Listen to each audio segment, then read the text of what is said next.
Madame, monsieur, bonsoir, ravi de vous retrouver. 19h et vous, c'est votre émission, c'est vous qui la faites en vous exprimant. Vous pouvez nous contacter à tout moment avec ces numéros de téléphone que vous connaissez. Ce numéro, le 03 83 50 41 41, ou bien vous passez par Internet pour nous contacter, pour réagir aux différents sujets. Et ce soir, on part ensemble à la cueillette des champignons. D'ailleurs, j'ai pas attendu, hop, j'y suis allé déjà ce matin. Et donc, voilà, on va vous parler des champignons, on verra ça en détail dans un instant. Des champignons qu'on trouve de moins en moins nombreux à cause notamment de la sécheresse. Et oui, là aussi, ça joue. C'est entre autres ce qu'on va vous expliquer. Écoutez tout d'abord les bons conseils d'une spécialiste du genre. Je veux parler de Cécile Boisson. Les champignons sont de grands recycleurs. Ils nourrissent les animaux et jouent un rôle essentiel dans l'écosystème. Bons pour la forêt, ils ne le sont pas forcément pour nous. Il n'est d'ailleurs pas recommandé de les utiliser comme aliments, mais comme condiments. Consommés en grande quantité, même s'ils sont comestibles, ils peuvent entraîner des troubles intestinaux.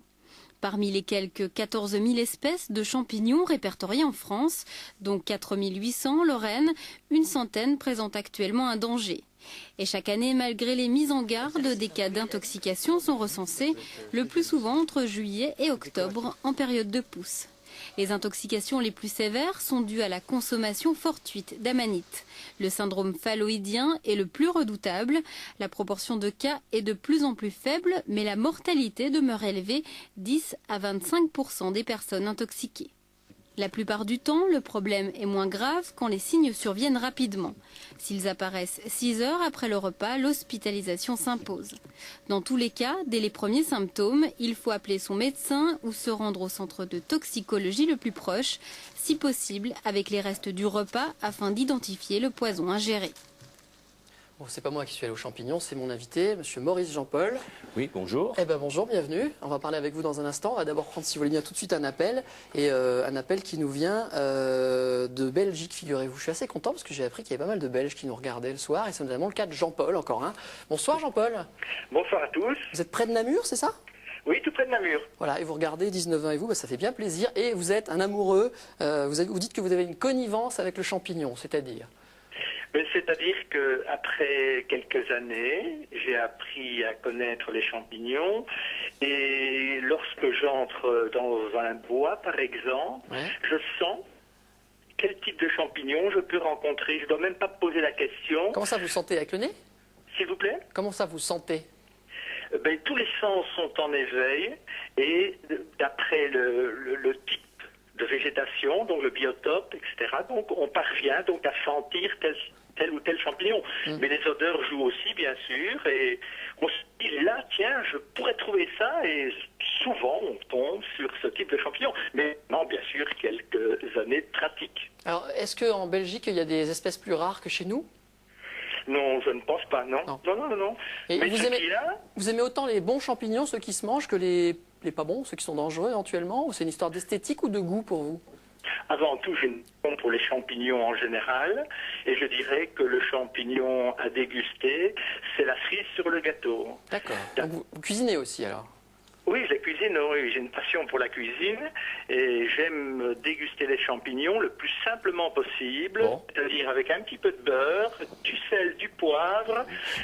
Et ça me paraît suffisant pour pouvoir retrouver le goût spécifique du champignon. C'est un beau programme, comme dit M. Maurice. Très bien. Merci beaucoup, Jean-Paul, et continuez de nous suivre en Belgique. Ça fait bien plaisir. À bientôt, j'espère. Avec beaucoup de plaisir. Alors, bonsoir à tous.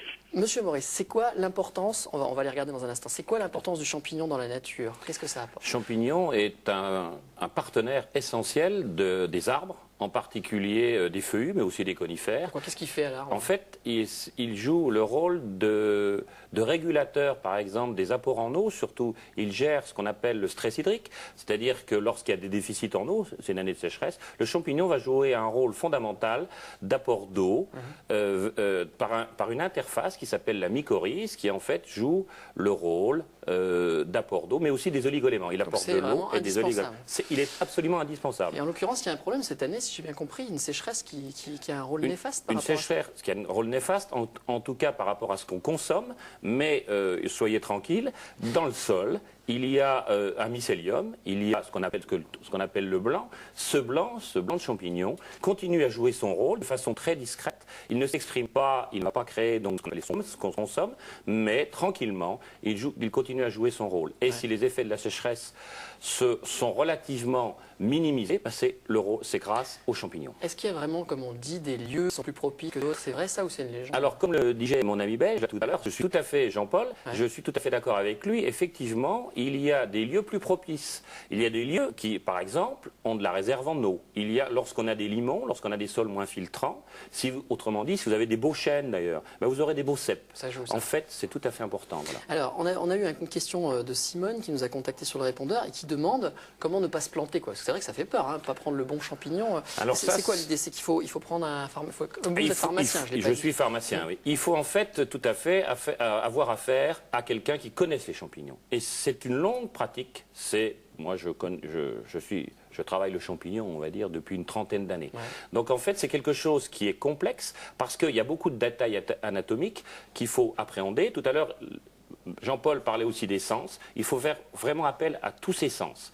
Il faut parfois les goûter, ça c'est le rôle des adultes et des pharmaciens. Attention par rapport à l'enfant, bien entendu. Ouais, il faut les sentir, c'est quelque chose de tout à fait important. Il faut les toucher, il faut parfois même les écouter. Il y a quelques cas où on peut repérer une espèce de champignon en passant son doigt sur le dessus de ce champignon. Attendez, on va le montrer. Voilà. En passant le doigt sur le dessus du champignon, c'est pas le cas de celui-ci. Je vais le prendre là, voilà. Et ce champignon, certains champignons. Si je passe le doigt dessus, il se passe quelque chose? Non, il ne se passe pas quelque chose. Par contre, si vous le tournez délicatement, vous allez voir les lames et vous allez voir, vous pourrez voir éventuellement, donc en fait ce sont des plis là, parce qu'on a affaire à une chanterelle, ce ne sont pas des lames, ça c'est pliciforme on va dire, et la semence qui sort, on peut des fois, par temps chaud d'ailleurs, ou par temps humide, voir la semence émaner de ces lamelles. Bon, on va prendre un petit peu de temps, une minute, vous m'en montrez un autre ou Cela, il y en a pas mal. Oui, on va approcher la caméra, on va voir. Ce sont tous des champignons qui sont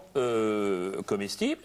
Il y a même celui-ci, là, qui est un champignon tout à fait remarquable. Vous voyez, il a un anneau, il a des lames blanches, il a un bulbe il a été un peu mal cueilli, donc il a été coupé. Attention, il faut bien cueillir le champignon, ça c'est important, c'est un détail anatomique important. Ouais. Donc il est un petit peu mal cueilli. Mais ce champignon donc, qui semble faire peur, c'est une amanite. C'est sans doute un des champignons qui c'est ça l'amanite? C'est une amanite vineuse. Cette amanite vineuse ou golmotte, c'est un champignon en fait qui est ramassé fréquemment dans les Hauts-de-Vosges. C'est le pied rose. Le pied rose des Vosgiens, de Vanier par exemple, je suis à Vanier ou ailleurs. Mais qu'est-ce qu'il a de dangereux? Alors celui-là, il est consommable. On peut le manger quand même. Oui, tout à fait. Le seul problème, c'est qu'il faut le faire cuire un petit peu plus longtemps que les autres, à feu doux, pour permettre sa consommation. Bon, et il est parfaitement comestible. Allez, on va prendre un autre appel et puis on en verra un autre ou deux tout à l'heure et on fera un petit test aussi.